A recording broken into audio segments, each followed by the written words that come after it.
En los últimos años, una ola de golpes de estado e inestabilidad política han asolado el Sahel, una zona pobre, deprimida, pasto del extremismo religioso que no acaba de levantar la cabeza. El último país en caer en esta espiral ha sido uno de los bastiones occidentales de la región, Níger. Pero, ¿qué está pasando allí? ¿De dónde vienen todos los problemas de Níger y el Sahel?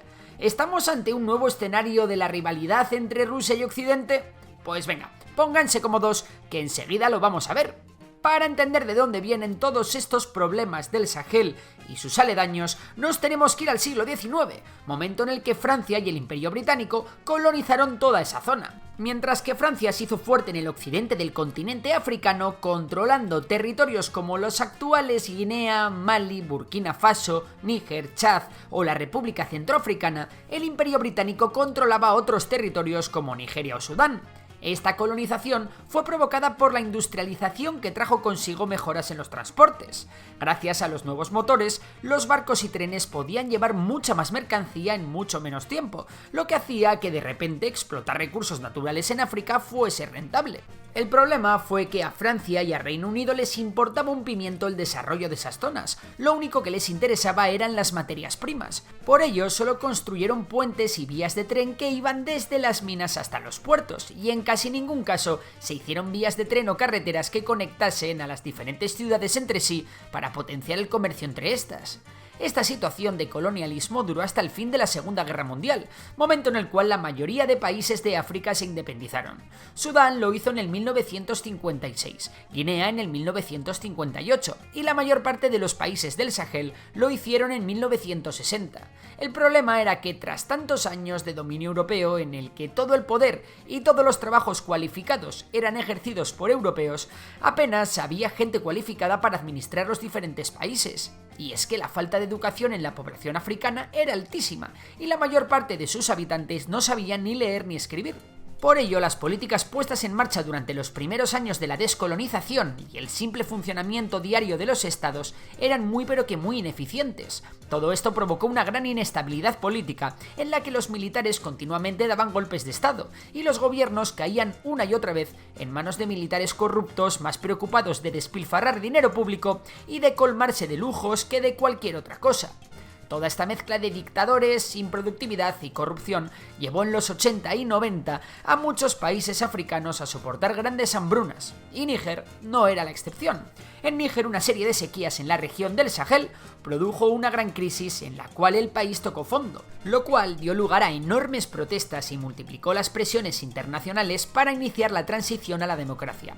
Y así fue como en 1991 Níger realizó una transición hacia un gobierno democrático y multipartidista, pero igualmente en el país siguió habiendo bastante inestabilidad, con más golpes de estado como los ocurridos en 1996 o 1999. No fue hasta 2011, cuando fue elegido democráticamente el presidente Mamadou Issoufou, cuando Níger empezó a tener cierta estabilidad política. Sin embargo, todos los países del Sahel en general, y Níger en particular, tuvieron que hacer frente a una nueva amenaza que ponía en peligro la estabilidad de todos los estados de la zona.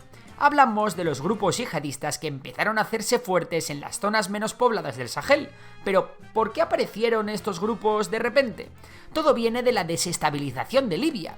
Allí la caída de Gaddafi y la posterior guerra civil entre facciones rebeldes radicalizó a muchos combatientes que pudieron armarse y expandirse al sur, allí donde había bastante pobreza y desigualdad, y por tanto, allí donde había un caldo de cultivo perfecto para reclutar soldados para la Guerra Santa. Ante el avance de estos grupos extremistas, los países de la región, que en su mayoría eran gobiernos débiles, acudieron a pedir ayuda a sus antiguos colonizadores. Y es que a pesar de las independencias, Reino Unido, y especialmente Francia, han mantenido desde los años 60 una política exterior muy activa en la zona, ejerciendo una gran influencia en la mayoría de estos países. Así que para mantener esta influencia, Francia acudió a las peticiones de ayuda y desplegó miles de soldados en países como Burkina Faso, Chad, Mali, Mauritania o el propio Níger, donde Francia tiene una importante base militar. La misión de Francia, la Unión Europea Estados Unidos e incluso la ONU en estos países era la de proporcionar seguridad a los débiles gobiernos locales y entrenar a sus fuerzas armadas para que ellos mismos pudiesen hacer frente a la amenaza yihadista. Además, la cooperación económica y comercial en los últimos años de Occidente con Níger ha sido clave para el país. De hecho, Níger vende una gran cantidad de uranio a Francia. Sin embargo, a pesar de los esfuerzos, la región sigue siendo un terreno complejo y desafiante a la hora de hacer frente a la amenaza extremista, debido a factores como la vasta extensión territorial del país, la porosidad de sus fronteras y la falta de desarrollo socioeconómico en algunas áreas, ya que recordemos que en Níger 2 de cada 5 personas viven en la pobreza extrema, con menos de $2,15 al día. Sin embargo, la causa de que últimamente veamos mucho a Níger en la tele es otra muy distinta. A pesar de todos los intentos de Occidente por acabar con los grupos radicales en el Sahel y a pesar de la cooperación económica, la actividad yihadista no ha cesado y, como hemos visto, la pobreza sigue siendo persistente en la región. Todo ello ha creado un sentimiento antifrancés muy grande en algunas capas de la población, un sentimiento antifrancés que Rusia ha decidido aprovechar. Y es que desde el año 2020 Rusia ha redoblado sus esfuerzos por expandir su influencia en la región y arrebatarle a Occidente el que hasta ahora era uno de sus bastiones geopolíticos. De esta manera, en septiembre de 2021, un golpe de estado militar triunfó en Guinea. Lo mismo ocurrió en Mali en mayo de 2021, cuando una parte del ejército dio un golpe de estado. En septiembre de 2022, militares contrarios a Occidente también dieron un golpe de estado en Burkina Faso, mientras que en abril de 2023 le tocó el turno a Sudán, esta vez sin tanto éxito. El denominador común de todos estos golpes es que han sido dados por una parte del ejército contrario a Occidente, y que los golpistas han mostrado su simpatía por Rusia.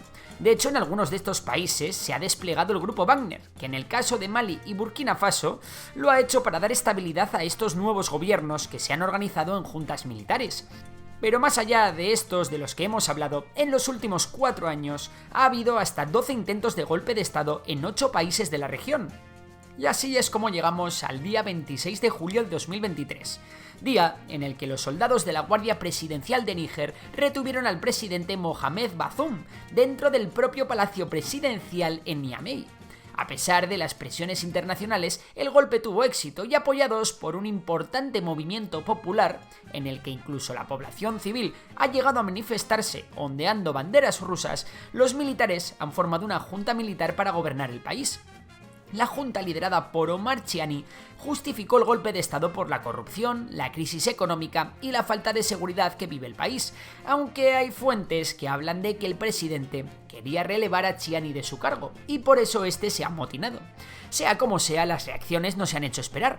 Por un lado, tanto Francia como Estados Unidos, como la Unión Europea, han condenado el golpe y han exigido el restablecimiento del orden constitucional. Recordemos que tanto Francia como Estados Unidos tienen bases militares en el país. El golpe de estado en Níger también ha sido condenado por el ECOWAS. Y ahora te preguntarás, ¿qué es el ECOWAS? Pues el ECOWAS, también conocida como la Comunidad Económica de Estados de África Occidental, es una organización regional que busca fomentar la integración económica y la cooperación entre los países del África Occidental, y está formada por Benín, Burkina Faso, Cabo Verde, Costa de Marfil, Gambia, Ghana, Guinea-Bissau, Guinea-Conakry, Liberia, Mali, Níger, Nigeria, Senegal, Sierra Leona y Togo. Pues bien, el ECOWAS ha dado un ultimátum de 1 semana al gobierno golpista para que deje el poder o usara la fuerza con apoyo de Francia y Estados Unidos. El problema es que dentro del ECOWAS están países con juntas militares como los ya mencionados Guinea, Mali y Burkina Faso, que han mostrado el apoyo a la junta militar de Níger. De hecho, Mali y Burkina Faso han amenazado en un comunicado conjunto con ir a la guerra si el ECOWAS utiliza la fuerza. Por ello, las posibilidades de una guerra a escala regional en el Sahel son muy altas. La pregunta ahora es, ¿qué harán los gobiernos de Argelia, Mauritania y Chad? ¿Apoyarán a los golpistas o por el contrario se unirán a la postura de la ECOWAS? Y también, ¿qué hará Nigeria, que es la principal potencia regional aliada de Occidente? Mientras los países europeos se dan prisa en evacuar a sus ciudadanos de Níger, el movimiento civil M62, de un marcado carácter antifrancés, ha hecho un llamamiento para que la Junta no permita estas evacuaciones, sin exigir la retirada de las fuerzas militares occidentales de Níger. A su vez, la Junta ha echado más leña al fuego, cancelando las exportaciones de uranio a Francia. Y es que mientras que el 70% de la energía francesa es de origen nuclear, Níger suministró a Francia alrededor del 18% del uranio consumido por Francia entre 2005 y 2020. La Unión Europea no se ha quedado atrás y ya ha suspendido sus programas de cooperación con Níger. En cualquier caso, la cosa por Níger va a estar calentita, y Europa se juega mucho en este conflicto, ya que de perder Níger se estaría perdiendo un hub importantísimo para la lucha contra el extremismo religioso, vital para la seguridad de Europa. Se estaría poniendo en peligro también el suministro de uranio y su precio en los mercados internacionales, y se estaría dejando a la región en manos de la influencia rusa, que ya controlaría un país más, desequilibrando cada vez más la balanza hacia su lado. En cualquier caso, en Memorias de Pez seguiremos atentos a este conflicto y actualizaremos este mismo vídeo si hay novedades importantes. Por lo demás, si te ha gustado el vídeo ya sabes que puedes darle a like, suscribirte y seguir a Memorias de Tiburón, mi otro canal sobre economía y finanzas. Por lo demás, un saludo y hasta la próxima.